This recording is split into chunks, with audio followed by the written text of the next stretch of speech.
Obama's words at Harvard University, describing Ibrahim Traore as a leader who challenged modern economics and won, went largely unnoticed.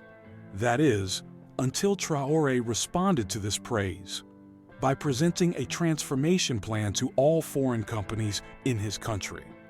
This plan, which he called the Know Your Worth movement, freed Burkina Faso from its debts in just 30 days and ignited the economy. The Grand Conference Hall of Harvard University's historic Kennedy School was filled with distinguished guests who had come to hear former U.S. President Barack Obama's speech on global leadership in the 21st century. Economists, academics, diplomats, and students listened attentively, not wanting to miss a single word. Obama was analyzing the economic crises that had shaken the world and the responses leaders had given to these crises. Then, unexpectedly, he turned his speech to West Africa. Today, I want to talk about a leader who challenged the classical rules of economics and won, said Obama, with a seriousness that surprised everyone in the hall. The young leader of Burkina Faso, Ibrahim Traore, changed his country's destiny by rejecting the conditions imposed by the IMF and World Bank. Traore demonstrated that economic independence and national dignity are the foundations of true development. These words were almost lost in the rest of the speech. American media focused on Obama's comments about his former rival and new presidential candidate. A few columnists dismissed Obama's words about the Burkina Faso leader, evaluating them as a courtesy show to African countries. However, 10,000 kilometers away, in the modest office of the presidential palace in Ouagadougou, the capital of Burkina Faso, Ibrahim Traore was reading the full text of Obama's speech. A slight smile appeared on his face. "It's interesting that Mr. Obama noticed us," he said to his economic advisor, Dr. Seydou Ouedraogo, who was standing beside him. "But the rest of the world still doesn't see us." Dr. Ouedraogo handed over a file containing the first results of the economic reform program Traore had initiated 3 months ago. The numbers were promising, but not enough. Burkina Faso was still in an economic bottleneck due to excessive profit transfers by foreign companies, unfair tax advantages, and the exploitation of natural resources. "We were waiting for a sign to announce to the world," said Traore, as his eyes moved from the papers to the window. "Perhaps this is that sign." Late that night, Traore gathered with a small team of economists and advisors. On the table was a detailed list of all foreign companies operating in Burkina Faso: mining, telecommunications, agriculture, energy. Almost all of the country's strategic sectors were under foreign control. "Obama's words give us a chance," said Traore, looking at his team. "The world might be looking at us. The right time for change." His team exchanged worried glances. "Mr. President," said Finance Minister Kadre Zungrana, "touching these companies might scare international investors. Our IMF loan could be at risk." Traore smiled calmly. "We're too late to be afraid. Our country is already in an economic swamp. Now we have to be brave." By the early hours of the morning, the plan was ready. It was simple but revolutionary. Traore called it the Know Your Worth movement. The next day, an unexpected announcement was made on Burkina Faso national television. Ibrahim Traore was calling all CEOs and senior executives of foreign companies operating in the country to an urgent meeting. The meeting would take place 2 days later at the presidential palace in Ouagadougou. The invitation created shockwaves in diplomatic circles. The French, Chinese, American, and Russian ambassadors requested urgent meetings. But Traore's office postponed all meetings until after the meeting with the companies. When the appointed day came, the Grand Conference Hall of the Presidential Palace was filled with representatives of the world's largest companies.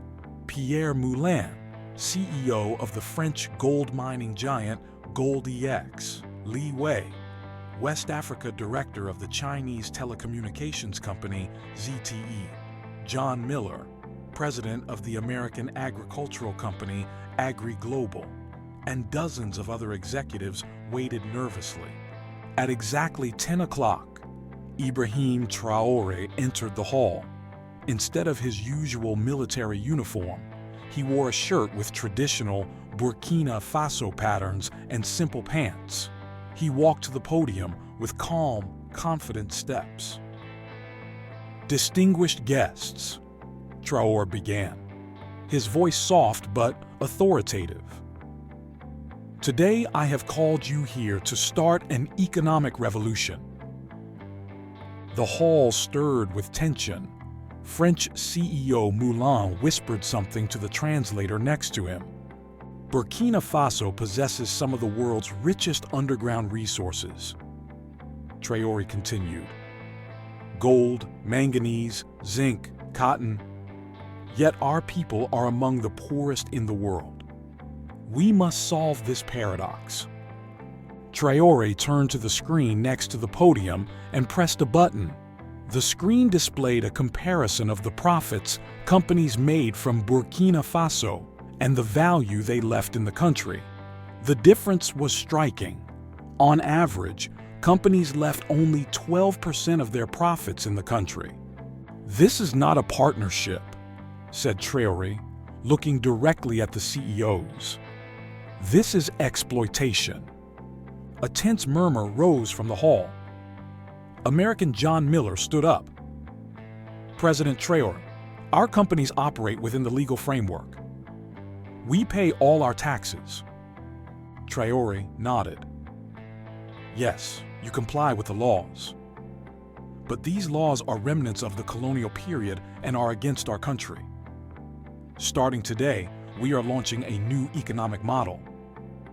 A new slide appeared on the screen, a three-point plan under the title Know Your Worth Movement. "First," said Traore, "all foreign companies will convert at least 40% of their profits into investments in Burkina Faso. Second, in all strategic sectors, the Burkina Faso state will own a 30% stake. Third, all companies will select 80% of their employees from the local population and prioritize Burkinabe in management positions."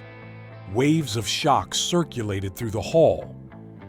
Chinese executive Li Wei shouted, "This is nationalization.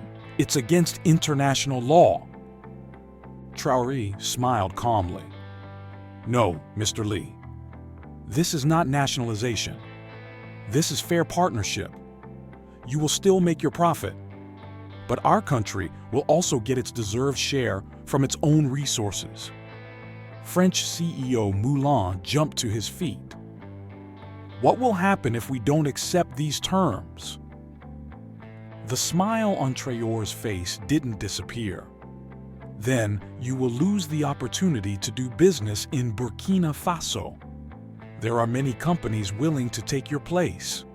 From all over the world, from India, Turkey, Brazil, even from your own countries." Upon these words, the hall erupted. Heated discussions broke out among CEOs and executives. Some were shouting in anger, others were hurriedly grabbing their phones. Traore announced the end of the meeting. "Return to your companies and think. I expect your decision within 72 hours. The people of Burkina Faso are also waiting." As soon as the meeting ended, a diplomatic crisis erupted. French Ambassador Jean-Marc Dumont summoned Traore for an urgent meeting to convey the Élysée Palace's deep concern. The American embassy issued a warning about unilateral decisions that will damage the investment environment. The Chinese Ministry of Foreign Affairs announced that steps that do not consider mutual interests could affect relations between the two countries. The world press was filled with headlines about Burkina Faso's economic rebellion. Financial analysts predicted that the country would lose international investments and drift into an economic disaster. But the most unexpected reaction came from Obama. At a press conference held a week after his Harvard speech, a journalist asked him what he thought about Traore's radical plan. Obama smiled. "Mr. Traore has taken a brave step. It's time for African countries to take control of their own resources. This won't be an easy path, but it's a necessary one. I think the world should watch Burkina Faso carefully." These words gave international legitimacy to Traore's plan. Leading economics magazines and newspapers began to analyze the Burkina Faso model. While some economists criticized it, figures like Nobel Prize-winning economist Joseph Stiglitz argued that the model could be a new paradigm for developing countries. When the designated 72-hour period expired, an unexpected development occurred. Most companies announced that they accepted Traore's terms. Only 3 French companies and 1 American oil company decided to leave the country. In his statement to the press, Pierre Moulin, CEO of the French gold mining giant Gold EX, said, "This was a difficult decision, but we don't want to lose the Burkina Faso market. We believe we can work profitably under the new model." This was just the beginning. In the following weeks, Traore's plan was rapidly implemented. Companies began investing the specified portion of their profits in local factories, education centers, and technology parks. The Burkina Faso state took over its shares in strategic sectors and directed the income from these shares to health and education expenditures. The most remarkable development occurred in the field of employment, as companies began to bring local employees to management positions. Burkina Faso's unemployment rate started to decline. More importantly, the brain drain reversed. Thousands of educated Burkinabe living abroad started to return to their country and work in newly formed positions. After 30 days, the first economic data was released. Burkina Faso recorded a 42% decrease in foreign debt payments, a 67% increase in tax revenues, and a 28% increase in exports based on local production. The country's foreign exchange reserves had doubled with the reduction of companies' profit transfers. The International Monetary Fund, IMF, sent a delegation to assess the situation. The head of the delegation, Dr. Christine Rousseau, was initially skeptical, but her statement at the end of her visit was surprising. Burkina Faso is conducting an experiment that challenges traditional economic models, and the results so far are impressive. This model contains important lessons for other developing countries. 3 months later, at the extraordinary summit of the African Union in Addis Ababa, dozens of African countries decided to adopt the basic principles of the Know Your Worth movement, also known as the Ouagadougou Principles. Traore was greeted with the longest standing ovation in the history of the Union. On the last day of the summit, there was an unexpected guest. Barack Obama took the stage as a special guest and gave a speech stating that Africa's struggle for economic independence has entered a new phase. At the end of his speech, Obama and Traore shook hands in the middle of the stage. The former U.S. president turned to the young African leader and asked with the microphones open, "I didn't know my words at Harvard started this movement. How did they inspire you?" Traore responded with characteristic modesty and wisdom. "Mr. Obama, sometimes a small spark is enough to light a fire. Your words were that spark, but the fire was already burning in the hearts of our peoples. The fire of economic justice and dignity." That night, there were big celebrations in the streets of Ouagadougou. People were dancing, singing, and celebrating the success of the new economic model. Fatima Zongo, a former teacher, expressed her feelings to a local television reporter. "For the first time, I feel hope for my children's future. Now our wealth is working for us." 12 months later, the World Bank published a historic report. Burkina Faso had become the world leader in annual economic growth rate at 16.8%. Unemployment had dropped from 18% to 7%. Most strikingly, the poverty rate had decreased from 43% to 26%. Despite the success, Traore continued to remain modest. In Geneva, where he went to give a speech at the International Economic Forum, a journalist asked him if he liked being called Africa's economic revolutionary. Traore responded with his characteristic smile, "I am not a revolutionary. I am just a leader who is honest with his people. The real revolution began when the people of Burkina Faso knew their worth. And now, all of Africa is remembering its worth." The Know Your Worth movement was evolving from just an economic model into a global philosophy. Developing countries were reassessing the true value of their natural resources and human capital.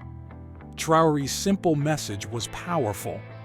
Know your worth, invest in yourself, control your future. And all of this had started with a few sentences. Obama said in a speech at Harvard, "Sometimes great changes arise from the most unexpected places." Burkina Faso's story reminded the world of the power of courage, vision, and knowing one's worth.